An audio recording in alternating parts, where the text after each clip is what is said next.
Hello friend, আমি ইন্দ্রাণী দত্ত। আজ আমি তোমাদের একটা ভিডিও দেখাচ্ছি। ভিডিওটা আমি একটু রাত্রে দিচ্ছি, কারণ এমনিতে আমার বাড়িতে মিস্ত্রি কাজ করছে, তার একটা ঝামেলা আছে।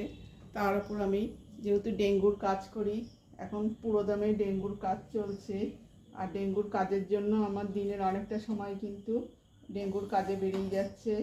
সেজন্য আমি দিনে একদমই টাইম পাচ্ছি না। তাই আমি রাত্রে যখন টাইম পেলাম তখন একটু ভিডিও দেখানোর চেষ্টা করলাম। আজ আমি তোমাদের করে দেখাচ্ছি একটা মিষ্টি আইটেম, সিমুইয়ের পায়েস। সিমুইয়ের পায়েসের জন্য আমি 1 কেজি দুধ নিয়েছি। দেখো, প্রথমে দুধটাকে খুব ভালো করে ঘন করে নিয়েছি।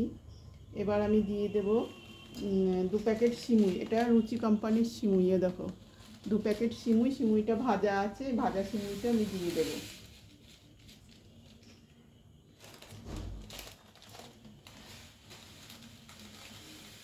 এই দেখো, সিমুইটা আমি দিয়ে দিলাম।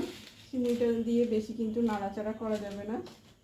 আমি এবার আঁচটা একটু কমিয়ে দিলাম, দিয়ে সিমুইটা দিয়ে আমি একটু জাস্ট ফুটিয়ে নেবো। দুধটা অনেকটাই ঘন করে রেখেছিলাম।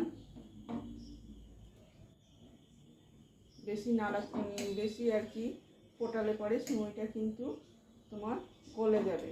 তবু এই সিমুইটা ভাজা যেহেতু, সেজন্য কিছু এটা হবে না, কিন্তু কাঁচা সিমুই হলে সিমুইটাকে আগে ভালো করে ভেজে নিতে হয়।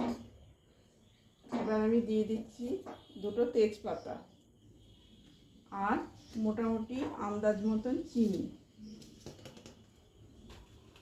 আমি প্রায় 150 গ্রাম মতন চিনি দিয়ে দিলাম।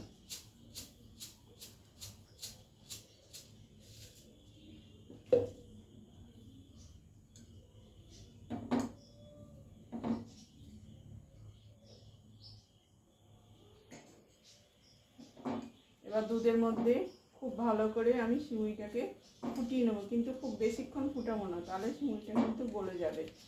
একটু সামান্যক্ষণ ফুটাবো। এবার এর মধ্যে দিয়ে দেব কাজু আর কিশমিশ। এই দেখো, দিয়ে দিচ্ছি কাজু কিশমিশ। এই সিমুইয়ের পায়েস আমি আবার জন্মাষ্টমীর দিন করব আমার ঘরের গোপালের জন্য। জানো তো বন্ধুরা, আমার বড় ছেলের জন্ম জন্মাষ্টমীর দিন, আবার আমার ছোট ছেলের জন্ম হয়েছে বুদ্ধ পূর্ণিমার দিন। হ্যাঁ, এর কোনো বিশেষ কিছু কারণ আছে কিনা জানি না, কিন্তু দুজনেই দুটো খুব ভালো দিনে জন্মগ্রহণ করেছে। এই দেখো, আমার পায়েসটা প্রায় হয়ে এসছে, কারণ খুব বেশি ফোটালে কিন্তু এটা গলে যাবে। এই দেখো, আমি একটু জাস্ট ফুটিয়ে নিলাম, কত তাড়াতাড়ি হয়ে গেল। দেখো, দুধটা যদি আগের থেকে ঘন করা থাকে আর বিশেষ কিছু লাগে না। এই দেখো, আমার পায়েসটা হয়ে গিয়েছে। আমি এবার এটাকে পরিবেশন করে তোমাদের দেখাচ্ছি। দেখেছ, আমার রেডি হয়ে গেছে সিমুইয়ের পায়েস। এই দেখো, কি সুন্দর হয়ে গেল আমার সিমুইয়ের পায়েস। দেখেছ, এটা আমি একটু ঠান্ডা করে ফ্রিজে ঢুকিয়ে দেবো। তখন এটা ফ্রিজের ঠান্ডার মধ্যে থাকলে কিন্তু এটা টেস্ট আরও ভালো লাগবে। বেশ ঠান্ডা ঠান্ডা পায়েস, ঠান্ডা ঠান্ডা খেতে ভালো লাগে। এই দেখো, এইভাবেই খুব সহজে তোমরাও কিন্তু বাড়িতে করে ফেলতে পারো সিমুইয়ের পায়েস। যদি আমার ভিডিওটা ভালো লাগে তাহলে একটা লাইক দেবে, কমেন্ট করবে, শেয়ার করবে আর সাবস্ক্রাইব করবে। সাবস্ক্রাইব করলে পরে যে কোনো ভিডিও খুব সহজেই তোমরা কিন্তু পেয়ে যাবে।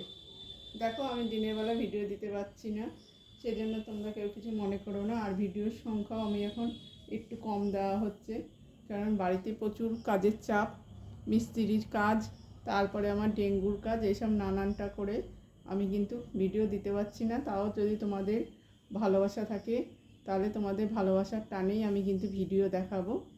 যদি আমার ভিডিওগুলো ভালো লাগে তাহলে অবশ্যই তোমরা একটা লাইক করবে, কমেন্ট করবে, শেয়ার করবে। তাহলে বুঝবো যে তোমরা আমাকে সত্যিই ভালোবাসছো। আজ এই বলেই শেষ করলাম। নমস্কার।